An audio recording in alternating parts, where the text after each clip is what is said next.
I'm just on my way to a location here in Woolton in the south of Liverpool to test out a new lens that I've got, and while I'm here I thought I'd show you Liverpool's oldest surviving cinema, the Woolton Picture House. Well, hello again. I've come out to Woolton, which is on the south side of Liverpool, to test out a new lens that I've got. I'm curious to see how it performs, but today I thought I'd come out to St. Peter's Church here in Woolton. I just pan around slowly. You can at least see some of the church across the road there. I'm looking for a particular grave marker, so let's see if we can go find it.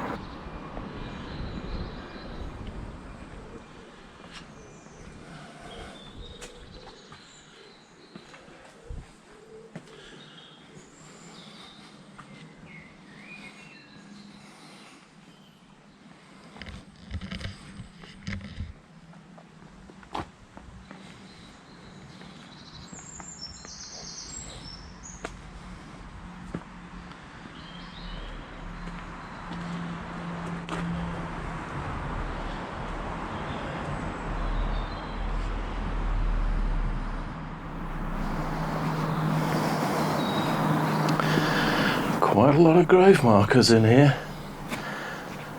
It's an old churchyard.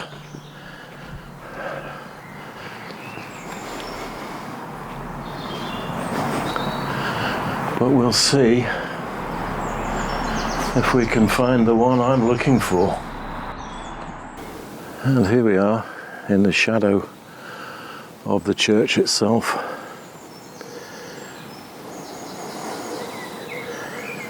We find the resting place of John Rigby, and if we scan further down you can see the name Eleanor Rigby, who of course features in the world famous song by the Beatles. So I've come out today with the EM10 Mark 1, and my latest acquisition is this little lens, and there was a sort of a clue in the video that I made at Birkenhead Priory when I said that it wasn't physically possible to get far enough away from that building to get everything in, and I suggested that maybe on micro 4/3, of course, which is what the Olympus system is, a 12mm lens would be better than the 14 to 42 kit zoom that I had with me at the time. So I have invested, not very heavily I have to say, in a Brightin Star 12mm f2. And I'm going to take a few shots in here now. This is just exactly the kind of churchyard graveyard that I like. It's overgrown, but not too much. It has a cared for yet neglected look at the same time. So I'm going to stop videoing now and do some stills, including the Rigby headstone. And I'll come back to you in a little while.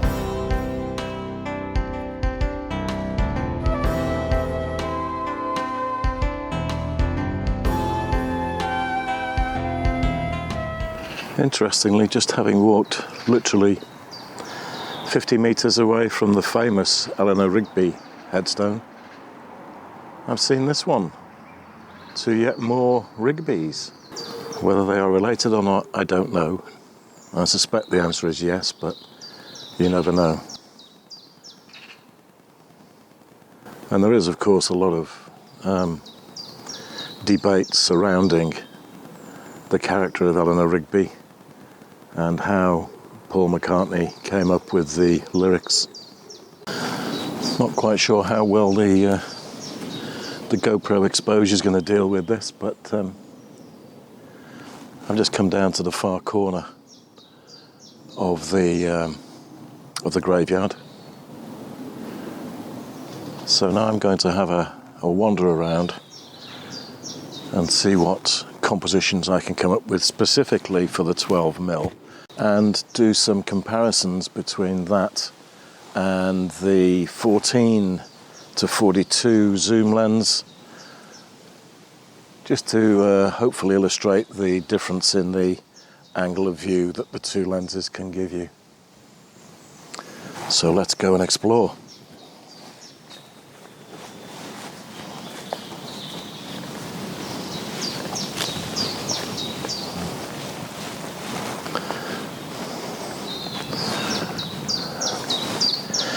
Yeah, with regard to Eleanor Rigby, there is of course a statue of her in Liverpool city centre, and that is obviously much more popular with the tourists than her headstone, because it doesn't look like it's been visited very often for months. It's also it's in quite a restricted spot within the graveyard itself. But I love this place, it's fantastic. It's unusual from my point of view to see so many ferns like this around the graves.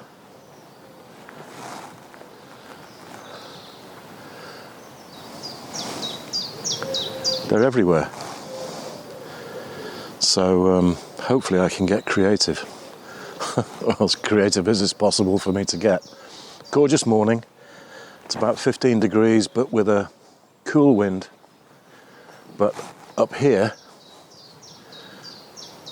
I'm completely sheltered at the moment anyway. So let's see what we can come up with.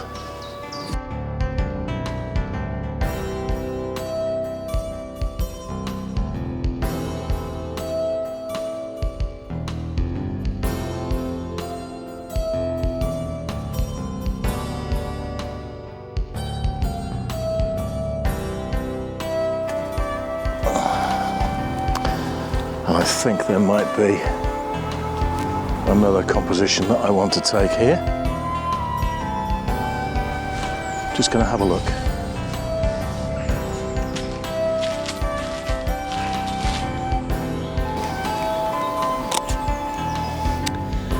Well, I'm shooting directly into the sun, so it's really going to test things like flare. In fact, I'm going to do a vertical shot and actually include the sun, something that I wouldn't recommend people do too often. And this is guesswork now. Guesswork for both exposure and positioning. I didn't quite get the sun in the shot there, very nearly. So, even lower, angled up a bit more. Let's see what this little thing can cope with.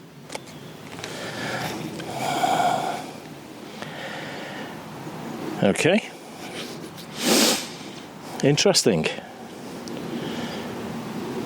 That's really quite interesting. I'm going to reserve any more comment until I get back. Of course, with a wide-angle lens, I mean, this is 12mm, so 24mm equivalent on a full frame or 35mm camera, which is not ultra-wide. But nevertheless, it forces you, from a creative point of view, to get in really close and sometimes to purposefully distort the subject matter.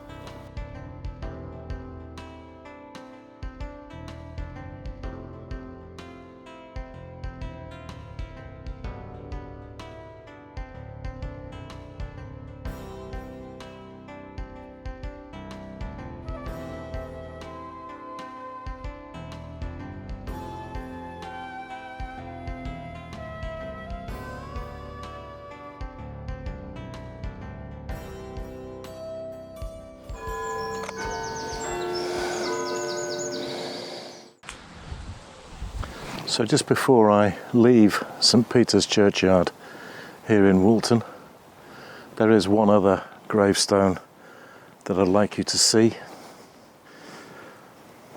For any football fans, particularly Liverpool Football Club fanatics, it's the resting place of Mr. Bob Paisley. If you don't know who Bob Paisley was, then Google him.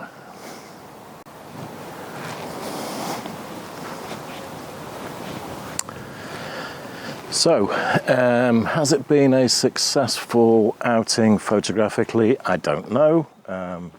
We shall have to wait and see. I've done some comparative shots between the 14 to 42 at its widest and this new 12mm. If I didn't say already, it's a Chinese lens, aren't they all these days? And it's called a Brightin Star.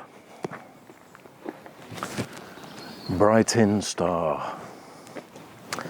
Whether it will shine brightly or not remains to be seen. We'll have a look at the images when I get back on the PC. And I'll give you my first impressions. As I've said already, in terms of its operation, I like it. Focus peaking with the OM10 is great, and for my type of photography, it's perfectly fine using a manual lens. Just got to negotiate some very steep steps here. I'm not going to say I've exhausted the possibilities in this churchyard, but I think I've got some which, depending on the performance of the lens, I'll be happy to share with you. You're going to see them anyway.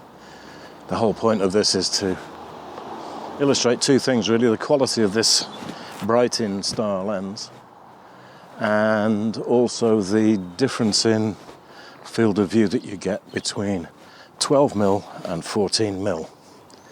It doesn't sound a lot on paper, but in practice it makes a difference. Anyway, for now,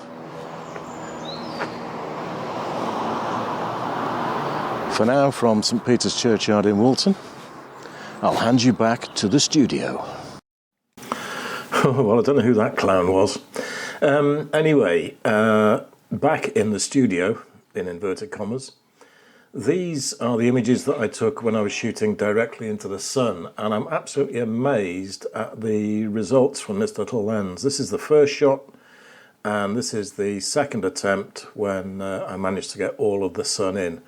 And really, the lack of flare is amazing. Really, really impressed with that. So, in Affinity Photo, this is an image of the church and churchyard. And this is taken on the 14 to 42, straight out of camera. This is the raw image. Nothing's been modified at all. And notice the field of view that you get. Zooming into 100% and just scrolling down to the far right hand corner of the image, you can see that there is a degree of softness down here. It's not the best in the world, but you know, it's a kit lens. Bearing in mind this is at 100%, so we are sort of pixel peeping to a degree. In my opinion, it doesn't seem quite as bad in the bottom left-hand corner. A little bit odd. And then, as we scan up, in the central area, absolutely fine. No problems whatsoever. I'm just making sure that I've got the chromatic aberration turned off. I just want to check in case there's any sort of fringing or ghosting. And looking up at the church tower, not too bad at all really. Back out to full screen and yeah, that gives you a good idea. Now let's have a look at the shot taken on the 12mm. And you can see that we have a wider angle of view. There is no metadata because this is a manual focus lens. There's no communication between the body and lens. So the only way you can keep a check on your aperture is to write it down somewhere, really.